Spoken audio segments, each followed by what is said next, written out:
Hello and welcome back to another episode.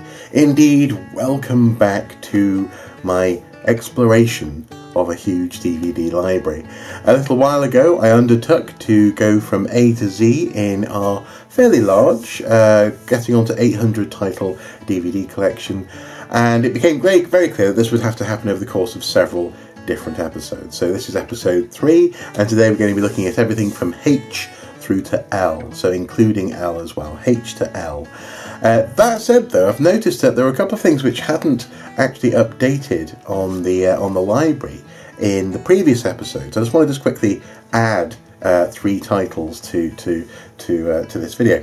First of all, GoldenEye. For some reason that hadn't turned up, and GoldenEye is probably my second favourite Bond film. Funnily enough, the same director as he who directed Casino Royale, my favourite Bond film, and also both movies which are introducing a new Bond to the world. So make of that what you will. But I like GoldenEye. It was my first Bond movie, first one which was of my era, as it were. I was old enough to go and see it in the cinema. And of course there's the computer game tie-in, which made it even more special. Next, Finding Nemo. For some reason Finding Nemo didn't make it onto the storage backup library thing here. It is a superb Disney movie and one of mine and my wife's favourite Disney movies. We haven't been to see Finding Dory yet. I wonder what that's like. And also Knight's Tale, or A Knight's Tale. On the app it's stored under K, on the backup it's stored under A, but for some reason it wasn't in the first video. And Knight's Tale is a wonderful take on a classic piece of literature by Geoffrey Chaucer, starring our ever missed Australian talent of Heath Ledger, and also a wonderful cast around him to bring a sort of a funky sort of medieval world to us. I particularly like the David Bowie medieval music dance sequence in the middle of the film. It's very good. So those 3 for some reason hadn't made it onto the backup, but now we are up to date. So let's dive in, shall we, to the H's, starting with Halo Legends. Now Halo Legends, actually I haven't got around to watching it yet, but I am a fan of all the Halo spin-offs. You know, there've been some live action spin-offs, and in this instance I believe is an anime spin-off, and I look forward very much to watching it. It's currently sat on top of my Xbox games. I should give it a go. Next we have the Hannibal TV series. Now I'm going to talk about season 1, 2 and 3 in one chop here, no pun intended. The Hannibal TV series is some of the most extraordinary, visually pleasing and artistic television that I've ever seen, and it's such a shame that it's been cancelled. I made a video a little while ago about the cancellation of Hannibal, and here's hoping that they're able to pick it up in some form. There's some talk of maybe doing a movie to take them into season 4 and 5, the plan that they had. There's also talk of maybe another TV network picking up Hannibal, and here's hoping that happens. But a beautiful TV series, dark as hell, but we love it. And indeed, this brings us to Hannibal the movie, starring Anthony Hopkins, and really Hannibal, The Silence of the Lambs, for example, Hannibal Rising, we can see here now on the screen, is a whole world, a whole universe, which I particularly appreciate. I really like the books, but also my wife has come to appreciate as well, because there's a little part of you that wants to be able to just, to dispose of people who bother you, and Hannibal does that. You know, he kills the rude, as it were. So he's kind of like an anti-hero, and there's an elegance to him as well, which I admire. Hannibal Rising isn't as good as the rest of the films or the books, but that's partly because actually the producer Dino De Laurentiis forced the author's hand in writing a prequel to the Hannibal stories, and so that he could make a movie. So that's the reason why that suffered a little bit. Next we have Hard Rain, one of my favourite, Christian Slater's in it for a start, so's Minnie Driver, Morgan Freeman. One of my favourite sort of action quasi B movies. You know, it's not top caliber film filmmaking, but it is very good and it's an awful lot of fun. A town gets flooded, and Christian Slater is a security guard doing his best to stop some baddies. I'll leave it there. Next, the Harry Potter films. Of course, we have those. They're all pretty good. Although going back and watching the first one, personally, I find it a little bit difficult seeing how they monkeyed with the architecture as time went on. I do actually prefer the design of Hogwarts in the latter films, but in the first film they were clearly trying to figure out what on earth they were going to do, and in places it's not, doesn't quite hold up. But as a series, the Harry Potter series are excellent. I remember going to see the first Harry Potter film in the cinema and thinking, this is never going to, they're never going to be able to make all the films, and here we are. And with hindsight, we can see that it's one of the best series, sort of one of the best sort of built-on universe movie series ever produced. So there we go. Heat, a total classic crime thriller, and I believe actually the inspiration for The Dark Knight. Christopher Nolan cited it as one of his inspiring sort of textures that he wanted to weave into the movie. Hellboy 2, and indeed Hellboy should be here. We have the special edition of Hellboy. Both of those films are superb. They're not to be taken seriously at all, but the visuals, the character of Hellboy, the portrayal by Ron Perlman is absolutely excellent. Sadly, they changed the actor for Abe Sapien in the second movie, which is a bit of a shame, but all in all, excellent. Hero is actually a little known action, sort of kung fu flick, starring Jet Li and people like Johnny Woo, I believe, and some just excellent talent. And the story is not only told in conventional means, but also actually using colour. So for different versions of the truth of what happened in this story, everything is coloured in that way. It's visually very, very interesting, and frankly just an epic. It hasn't got the budget of a Hollywood epic, but this is not a Hollywood epic. It is, though, epic in its scale and epic in its storytelling. So well worth watching. It's one of my favourite kung fu movies. High Society, very good, a classic. End of song, beginning of story. That's my terrible impression there. I won't even say who it is because I'm so ashamed. Highlander, one of the best movies of all time. Recently turned 30, in fact, and I've already made a video about this film. If you haven't seen it, you should watch it. Highlander 2, however, you don't have to watch. You have my permission not to watch that film ever. It's not a very good follow-up to Highlander, and in many ways it destroys some of the things which make the Highlander, the first Highlander, and its mythos so special. So don't bother with it. History Boys, the film adaptation of the play, I believe, or is there now a play adaptation of the film? I don't know, but it's pretty cool. It's about a bunch of young lads who are from backgrounds which aren't conventionally well educated, finding their way into for example, Oxford and Cambridge, and doing those are the first steps into a broader world of education and life in general. Hitch, it's Will Smith hooking people up. It's quite good fun. My wife in particular, I think, got this movie, but I won't lie, I like it. The Hogfather. Now, The Hogfather is another of these Terry Pratchett adaptations. It's a favourite of ours in and around Christmas, of course. Two-parter comedy, but with some just very clever elements woven in. What else would you expect from the great Terry Pratchett? And also, he does make an appearance at the end of this, as he did at the end of Going Postal as well. Hollow Man, starring Kevin Bacon, I do believe, as the invisible stalker, frankly, of people. A very interesting film. A film made at a time Well, at the time, I remember it coming out and into the cinema, and people being very shocked and surprised by it because of the stalking elements, because of the sexual elements of the movie. But these days you look back on it and it feels fairly tame. It was trying to be shocking in some places for us, for to basically get bums on seats. But I like it. It's it's pretty good film. Home Alone and Home Alone 2, Lost in New York. These films are seasonal favourites in our house, but also I watched the first Home Alone movie countless times as a child.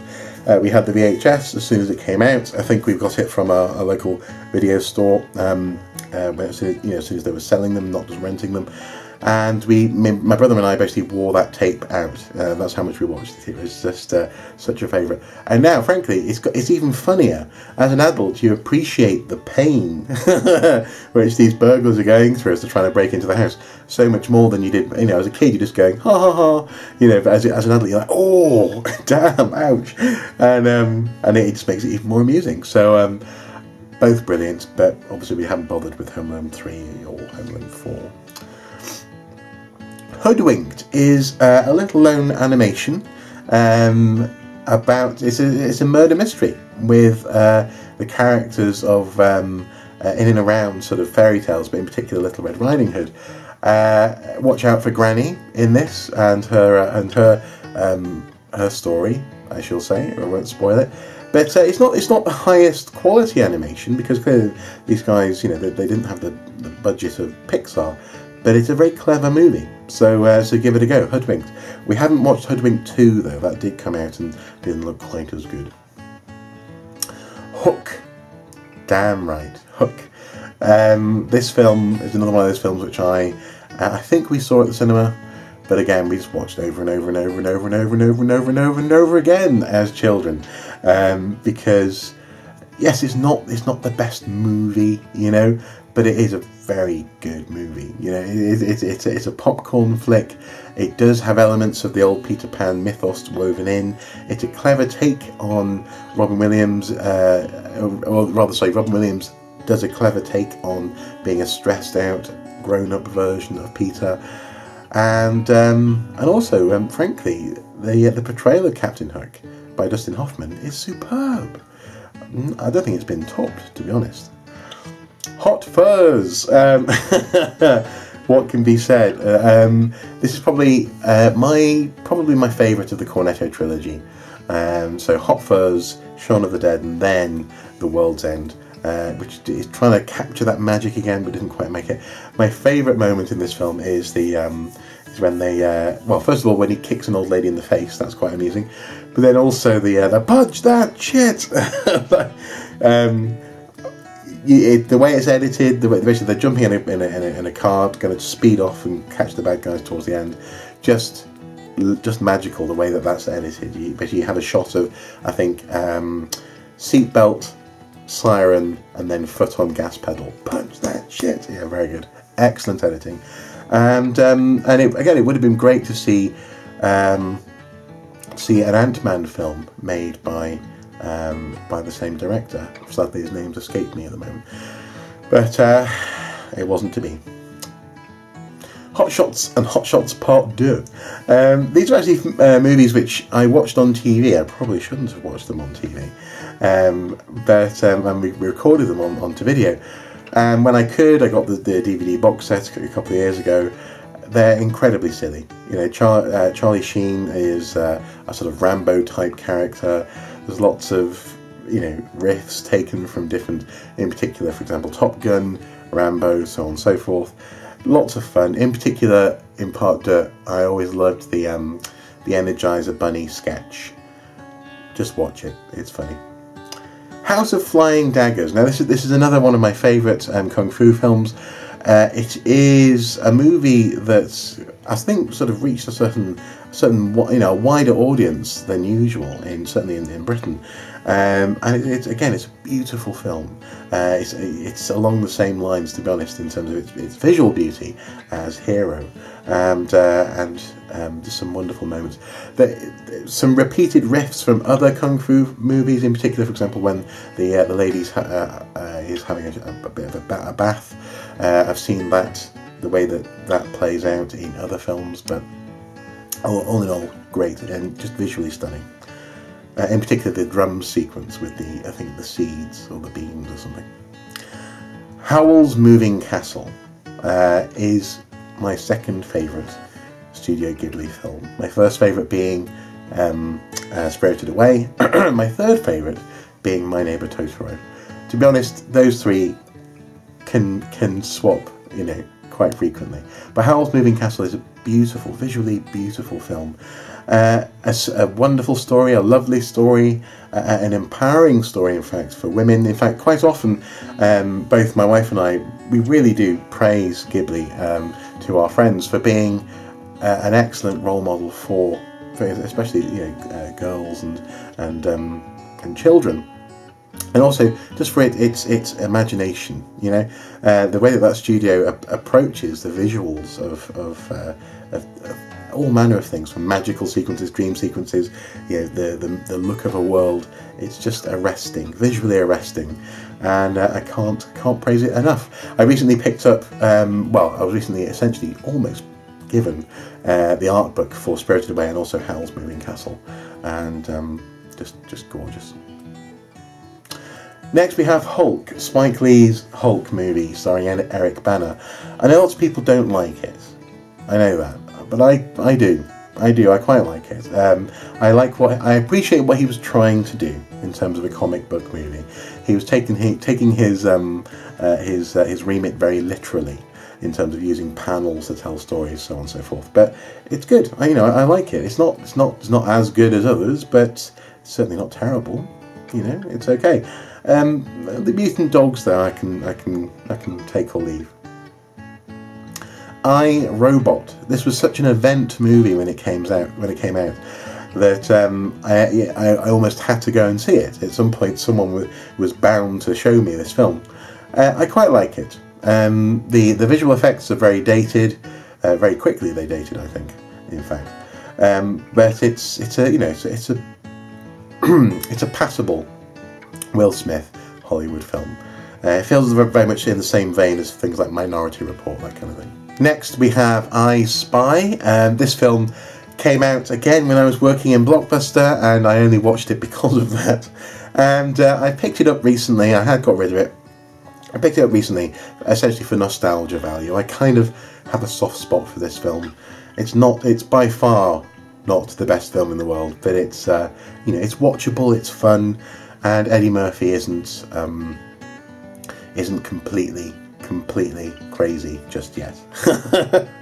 I Am Legend, a film in the same vein really as I, Robot, again starring Will Smith, and a film which takes some liberties with its source material in terms of especially the ending of the film compared to, for example, the book. But pretty good.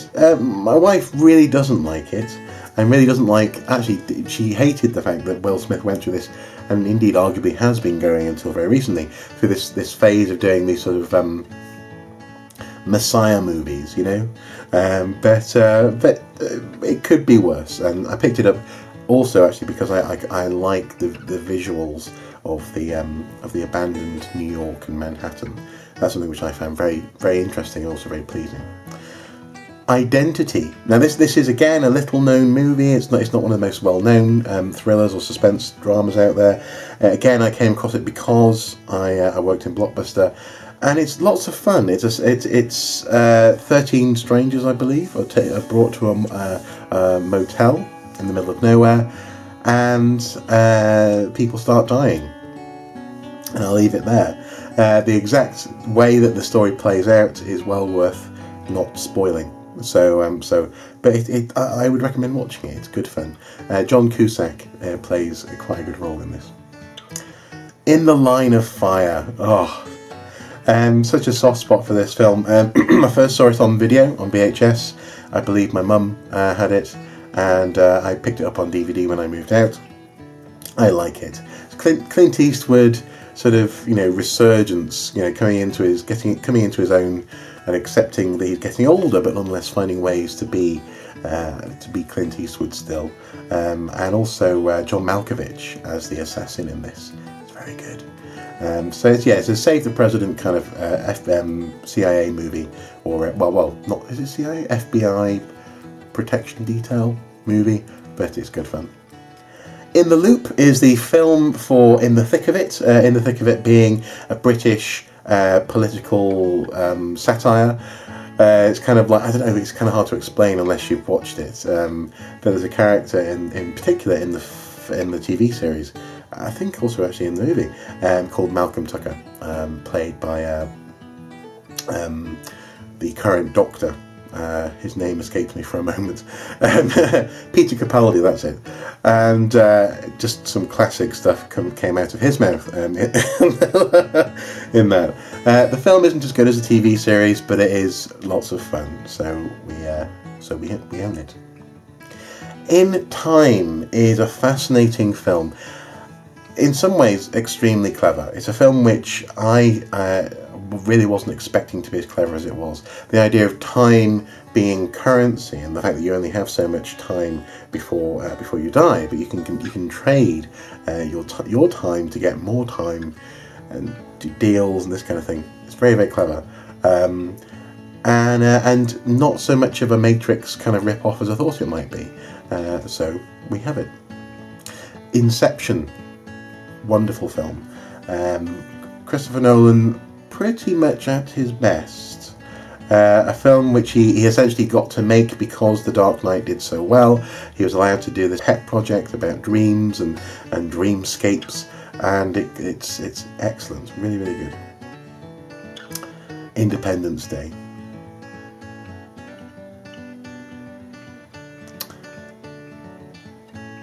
Indiana Jones and the Kingdom of the Crystal Skull. Well, I have a hard time with this film. We actually went to the midnight showing of it, and it disappointed us pretty much off the bat. I blame George Lucas, and hopefully Indiana Jones 5 will be a bit better. But it does work. I know why they made those choices. For the period, people were obsessed with the bomb, they were obsessed with Alien and Roswell and all this kind of thing. It works thematically, it just didn't come together as a film. Unlike the Indiana Jones trilogy, which is very good. I love these movies, but I also love the fact that not many people know, or indeed lots of people skip over the fact that the second film is in fact a prequel. So the Temple of Doom movie, it comes before Raiders of the Lost Ark, and then we go into The Last Crusade. So a little tidbit in case you didn't know that. I'm sure many of you did, but obviously. Inglourious Basterds. I don't quite know why it's spelled that way. Hopefully it's not just prudishness. But it's an okay movie. It's not as good as I thought it was going to be, though. I was really hoping for something extremely special from Tarantino. And what we got was some wonderful moments, especially the opening sequence in the French bar, the French farmhouse. But it kind of loses its way towards the end, and it's a bit of a shame, really. In some ways, I think Tarantino just needs someone just to pull him back a little bit. When he's got something excellent, just go, that's enough, just there you go. And he might be able to reach those heights that he did with, Pulp Fiction and Jackie Brown and this kind of thing. Inside Man, a very good film, unexpectedly good, in fact. I watched this not really knowing what to expect, and it ends up being good. It's about a bank robbery, and I'll leave it there. I don't want to spoil it, but it's good. It's good fun, and it's got a nice twist, a slightly forced twist moment, but a nice twist moment at the end. Inside Out is a wonderful Pixar animation. I was very nervous about seeing it, so I didn't go and see it in the cinema because Pixar have been a bit more hit and miss lately than they have been in the past. especially now that they're looking to do more and more sequels. But Inside Out really was, Pixar going back to the top again with some wonderful animation, some wonderful ideas, and an excellent message in the movie as well. Excuse me, I just had to pop out because it was suddenly raining and I had to bring the lawnmower inside. Exciting. Anyway, Interview with the Vampire is one of those films, again, which was a real event movie when it first came out. I particularly like the director's approach of hiring people like Brad Pitt and Tom Cruise, because in some ways they have to live like vampires anyway. That was the motivation behind that casting. The fact that they have to be slightly isolated from the world, that they are sort of charismatic and that people want to be near them, sort of played into at least his idea of what Lestat, for example, should be. Anne Rice, though, the author of the books, doesn't like the film quite so much, which is understandable. I can see why, but it was an interesting film when it came out, and it is interesting to watch. It's an interesting and important vampire film, in terms of the genre. Iron Man, Iron Man 2, and Iron Man 3. Also Iron Man Rise of the Technovore, which is now here. It was at the beginning, wasn't it, in A? But now it's here because I re-edited the thingy, my bob. Anyway, in order, I think Iron Man 1 is the best, Iron Man 3, and then Iron Man 2 in terms of how good they are. But they have been the backbone of the Marvel Cinematic Universe. And I think Downey Jr., as much as, he is perfect for the role, I think it's going to be interesting to see who becomes the next, if not Tony Stark, then certainly the next Iron Man. I'd like to see what they do with that role in the future. Iron Man 3, by the way, I was very disappointed with the Mandarin. Yeah, such a shame. Jack Ryan, Shadow Recruit. Now, this is a film that we got because we both love the films, for example, Hunt for Red October, Clear and Present Danger, this kind of thing. And in this instance, Jack Ryan is like a prequel to those movies, so Jack Ryan is being recruited by Kevin Costner, and it's an okay film. I think Branagh is the baddie, I do believe, the Russian dude. And I think that's basically the problem. It's America versus Russia. We've seen it all before, and setting it in modern times actually, funnily enough, dates it. I think they should have picked and could have picked a slightly more interesting story if it's set now, as it were. But it's it's watchable. Hence we have it. James Bond, Tomorrow Never Dies. Not one of my favourite Bond films.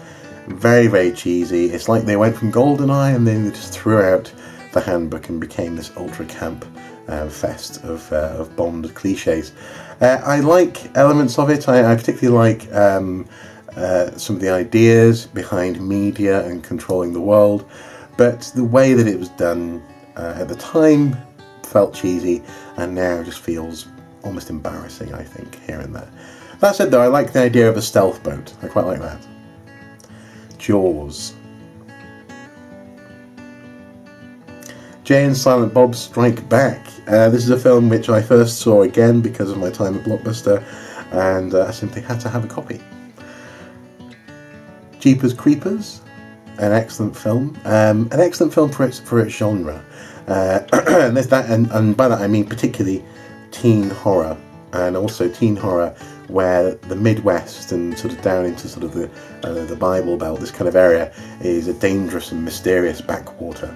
There are other films like that. For example, Roadkill, which we'll probably see later on in this series of videos, which I really like, and Jeepers Creepers is one of them. Even Jeepers Creepers 2, actually, I can watch that. I find it quite pleasing. Jingle All the Way, I recently bought because I loved it as a child. I don't love it quite so much now as an adult, I have to say. The slapstick isn't enough to hold it together anymore. But it's very watchable, and we do sometimes watch it in and around Christmas. John Wick. Baba Yaga. John Wick is one of the greatest action films to have been made in recent years.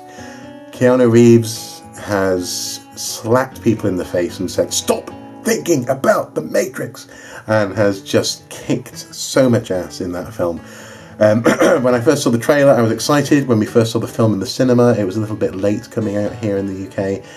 Both my wife and I loved it. We got it on DVD as soon as possible, and we really just wanted to support the movie, because actually there's a whole world building thing going on here where actually the announced, I do believe there was an announced sequel, John Wick 2, could go in almost any direction with this world of hitmen and this undercurrent of this city. It felt like a graphic novel. It felt like a beautiful, rich world which they just scratched the surface of, and here's hoping that future films go further. Julie and Julia, a lovely film all about cooking and romance, and set in 2 different time periods at the same time, and a real favourite of both mine and my wife's. Jumanji! This was a total childhood favourite, another one of those films which I pretty much destroyed the video of by watching it far too much. And unfortunately, apparently there's going to be a reimagining, a so-called reimagining being made, starring, I think The Rock.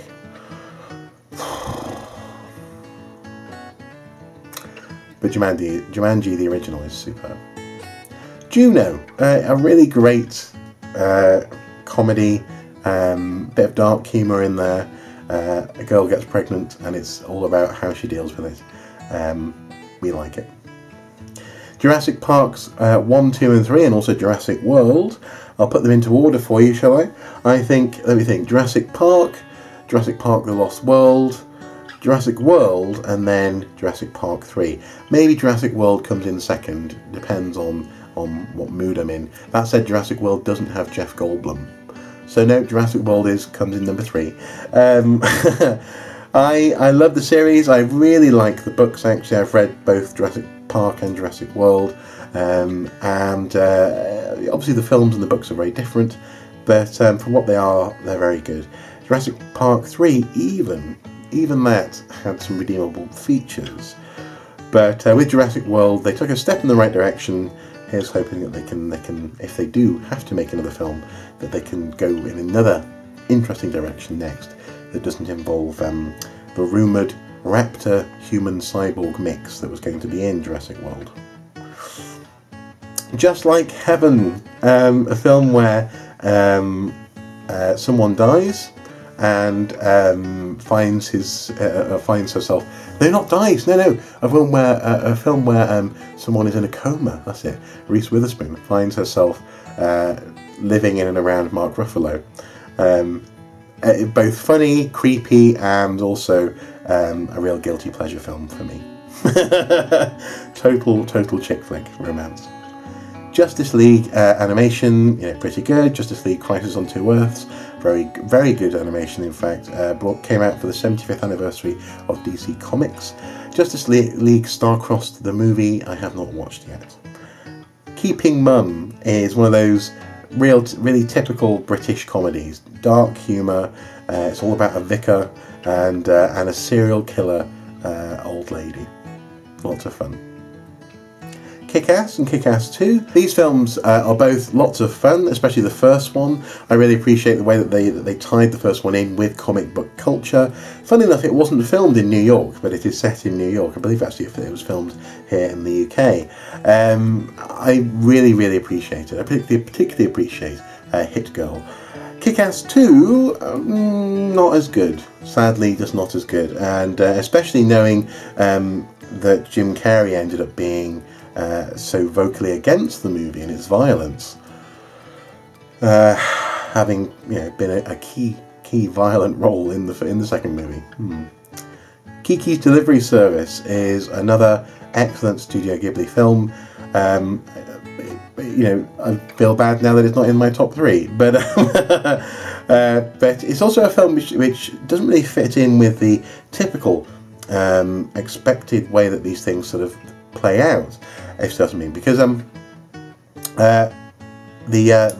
for example, in lots of films, you'll have a sort of slightly naive young girl goes out into the world and finds herself in trouble. And my wife and I were expecting this to happen all the way through Kiki's Delivery Service, but it never quite happens. And in that sense, it's a lovely movie. It's just nice. I thought, you know, we're like, that's going to be a baddie, that's going to be this is going to happen next, but actually none of that happened. It's just a lovely film to watch. Kill Bill, volumes 1 and 2, some of Tarantino's best and most visually appealing work. I prefer volume 1 to volume 2. King Arthur. What a terrible film. King Arthur is a truly, truly terrible movie. I actually don't quite know why we own it. Why do we own it? I don't know. King Kong, the monstrous, no pun intended, Peter Jackson version that he did, with a bit of a post-Lord of the Rings epic hangover, I think. He added far too much to this film, far too many threads, far too many subplots, far too much poetry, oddly enough. Visual and verbal poetry, you know, anyway. It's good, it's just a bit flabby, if something. Kingdom of Heaven is another great film from Ridley Scott. This was, I think, the first film he did after Gladiator. I might be wrong, but it certainly was a film which people were thinking was like a return to Gladiator, if you know what I mean. And in that sense, it kind of is, but it also isn't. It's got its own feel, and it's not as good as Gladiator, but in so many ways, it is much more satisfying as a story. It's a very interesting period, set in and around the Crusades. You see a bit of Europe, you see a bit of Europeans being backward terrorist types, frankly. You know, to kill an infidel is not a murder, it is the way to heaven, says this guy in France to pilgrims going to the Middle East. Very timely, sadly. It'll always be timely, I think. Kiss Kiss Bang Bang. This was a film which my wife introduced me to, insisted that I would love, and I did. I liked it an awful lot. The director, I believe, is the same director as Iron Man 3, I think. You can sort of tell there were some stylistic similarities in terms of using Downey Jr. as a narrator at the beginning of the film, so on and so forth. But it's a very clever film. I like it. Also lots of fun. Kung Fu Hustle is almost unique, you know. It's got this visual style to it, and an unabashed, unashamed approach to everything. The physicality of kung fu, to the rules of filming and filmmaking, to the use of CGI. It's almost undescribable, but it's kind of like a cross between a kung fu movie and a Looney Tunes cartoon in live action. It's excellent. Kung Fu Panda, and I think we have Kung Fu Panda 2 as well. I don't know why it's not here. Wonderful films. We appreciate the Kung Fu, we appreciate the genre that Jack Black is so much appreciating in this, you know, loving the sort of the badly dubbed movies that I certainly grew up with. And also, but in many ways, the animation is superb. They actually specifically had to make a special animation approach here so that the models themselves could actually hold up to the movements of Kung Fu, which is quite a pleasing thing to know. LA Confidential. Whenever I watch it, I want to play LA Noire. And whenever I play LA Noire, I want to watch LA Confidential. It's a very good film. Set in that wonderful time period, you know, Hollywood's golden age, and rife with corruption and drama. Lego Star Wars: The Empire Strikes Out. It's fun. Lethal Weapon 3. Also, obviously, we have Lethal Weapon 2, and Lethal Weapon 4. I do believe. Didn't they make a Lethal Weapon 4? Anyway, we had the Lethal Weapon box set, and I loved the Lethal Weapon movies. Despite, you know, where we all know Mel Gibson has ended up in his life, these films as films, and also the character, for example, of Riggs, portrayed by Mel Gibson, is superb, and a real genre-defining, you know, cheesy, jazz-filled action movie gorgeousness. Especially number 2. Would you blink? Anyway, Labyrinth. I've talked about Labyrinth in a previous video. It will always be one of my favourites, and had such an impact on me as a child. Just a wonderful film. Land of the Dead, not so good as other Romero zombie movies, but one which I have felt the need to own, largely because it does have some interesting things to say about humanity and about actually the eventual destination in Romero's mind of zombie kind, as it were.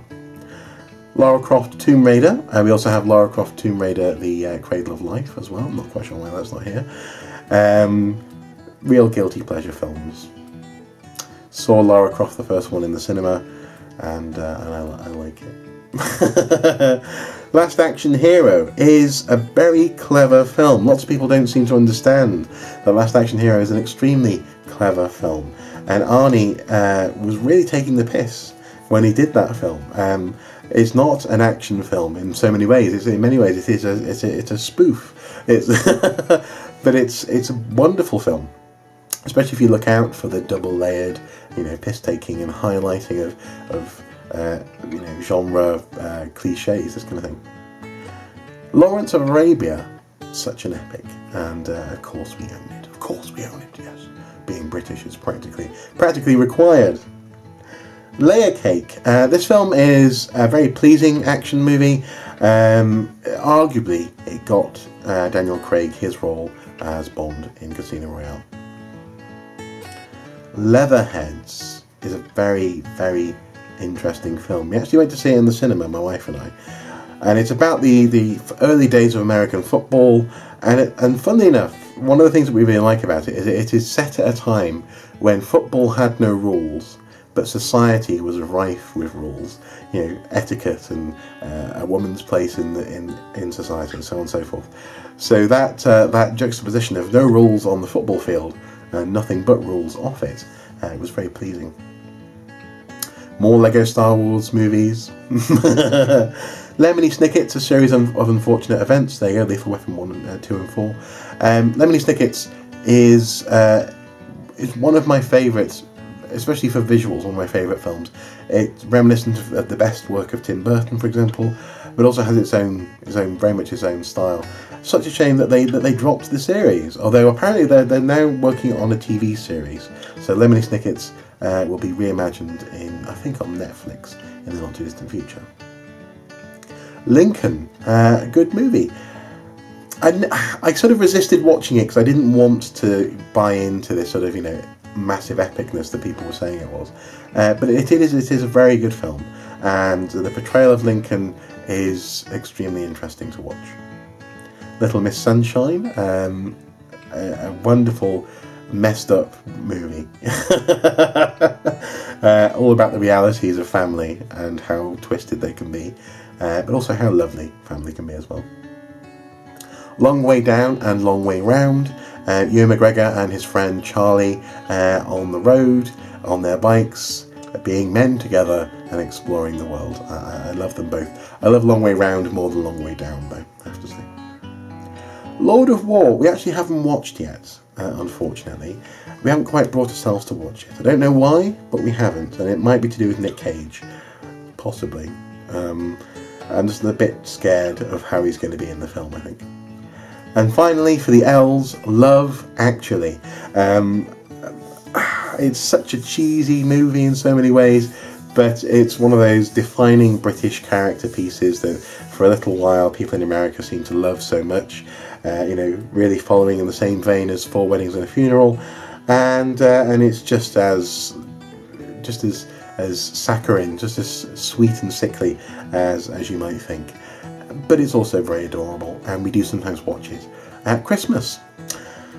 So there you go. That has been H2L, and we continue our long journey through the DVD collection. We're about halfway, although according to the slider on the side of the screen here, we're just shy of halfway. So maybe there's lots of S's or something.